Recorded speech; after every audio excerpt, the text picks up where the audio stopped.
વડોદરા મહાનગરપાલિકાની મળેલી સામાન્ય સભામાં કોંગ્રેસ પક્ષના વોર્ડ નંબર 1ના કાઉન્સિલર હરીશ પટેલ દ્વારા અનેક પ્રશ્નો મુદ્દે રજૂઆતો કરી હતી. તેમના દ્વારા તાજેતરમાં થયેલ ભાડેથી લેવાયેલા સાધનોમાં ભ્રષ્ટાચાર મામલે સવાલો કરી શાસક પક્ષને સવાલો પૂછ્યા હતા. આ સાથે છાણી સ્મશાન બાબતે છાણી ગામના રહેવાસીઓએ રેલી કરી હતી અને સ્મશાનમાં કોન્ટ્રાક્ટ પદ્ધતિનો વિરોધ કર્યો હતો. જે બાદ પાલિકામાં પણ આવેદન આપવામાં આવ્યું હતું. ત્યારે કમિશનરે આ બાબતે નિરાકરણ લાવવાની ખાતરી આપી હતી. આજે 1 મહિનો જેટલો સમય વીતી ગયા છતાં કોઈ નિરાકરણ ન આવતા કમિશનરને આ બાબતે સવાલ પૂછવામાં આવ્યા હતા. આ સાથે વિસ્તારમાં પાણીના પ્રેશરની સમસ્યા હોય આ બાબતની પણ રજૂઆત તેમના દ્વારા કરવામાં આવી છે. આજે જે ફાયરની અંદર સિસોટીને લાઇટરની જે ખરીદી જે 300 રૂપિયાની વસ્તુ 3300 રૂપિયા ખરીદી કરવામાં આવી છે, તો મારી રજૂઆત હતી કે ભાઈ દેવેશ પટેલ એકલા આરોપી નથી.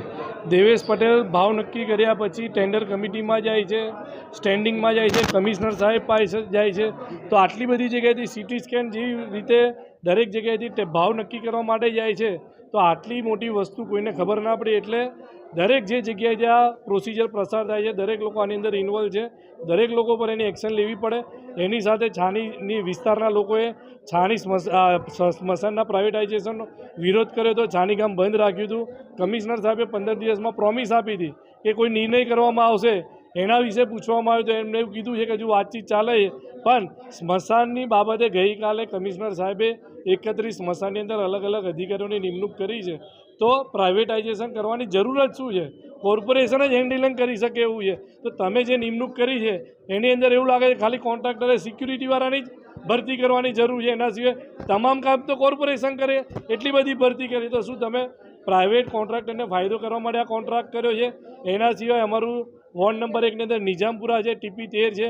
નિઝામપુરાની અંદર લો પ્રેશરની ફરિયાદ વર્ષોથી છે, એનું નિરાકરણ આવતું નથી. TP 13ની અંદર સ્ટાર્ટિંગની અંદર 5 થી 10 મિનિટ ગંદુ પાણી આવે છે, એનું તાત્કાલિક નિરાકરણ કરવા માટે. અને બીજી વસ્તુ કે એક અધિકારીને 10-10, 15-15 ચાર્જ આપવામાં આવ્યા છે. તો એની જગ્યાએ જે જૂના એન્જિનિયરો છે, વર્ષોથી કામ કરે છે, સારી કામગીરી કરે છે, તો એ લોકોને આગળ બઢતી આપીને એક અધિકારી જો જે વધારે ચાર્જ છે ઓછા કરીને એ લોકોને પ્રમોટ કરીને આગળ જવાબદારી સોંપવી જોઈએ, જેથી વોર્ડ લેવલે સારી રીતે કામગીરી થઈ શકે.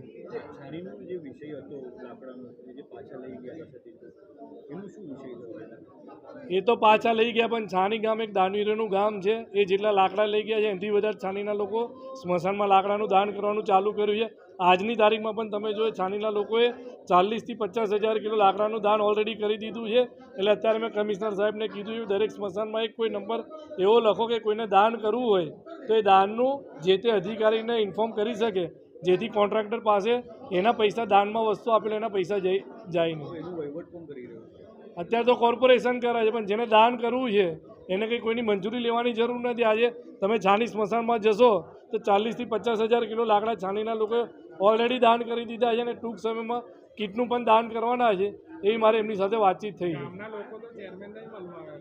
ચેરમેન કમિશનર બેવને મેં પ્રશ્ન પૂછ્યો છે કે ભાઈ તમે અમારા ગામના લોકોને વિશ્વાસ આપ્યો હતો કે 10-15 દિવસમાં નિરાકરણ લાવીશું, તો કમિશનર સાહેબ એવો જવાબ આપ્યો છે કે વાતચીત ચાલે છે, આગળ એમાં કઈ રીતે કરવાનું હજુ કોઈ નક્કી કર્યું નથી, પણ જે નિર્ણય લેવામાં આવશે તો જણાવવામાં આવશે. તો સ્થાયીના જે સભ્યો છે એ પણ મંજૂરી આપી છે, એ લોકો પણ કસૂરવાર તમે? અમે તો કીધું જેટલો દેવેશ પટેલ કસૂરવાર છે એની સાથે સાથે જે પણ ટેન્ડર પ્રક્રિયાની અંદર જેનો રોલ છે, થર્ડ પાર્ટી ઇન્સ્પેક્શન કરીને પણ આપણે ભાવ નક્કી કરાવીએ છીએ. એની સાથે સાથે છેલ્લા તો સ્ટેન્ડિંગ કમિટીએ કામ મંજૂર કર્યું છે. તો દેવેશ પટેલે ભાવ નક્કી કર્યા હતી સ્ટેન્ડિંગ કમિટીની અંદર વચ્ચે સુધી જેટલા લોકો આજ બધા જ આના આરોપી છે, ભ્રષ્ટાચારના બધા જ ભાગીદાર છે. તો ખરેખર તમામ ઉપર એક્શન લેવી જોઈએ, ના કે કોઈ એક વ્યક્તિ ઉપર એક્શન લેવી જોઈએ. ચેરમેન એવું જોવા આવ્યા હતા કે ભાઈ સોનાની પેલી સિસોટી છે તો રિયલમાં છે કે નહીં, આટલી મોટી પ્રાઇસ છે. એટલે ચેરમેન સાહેબે ચેક કર્યું હશે કે હકીકત શું છે.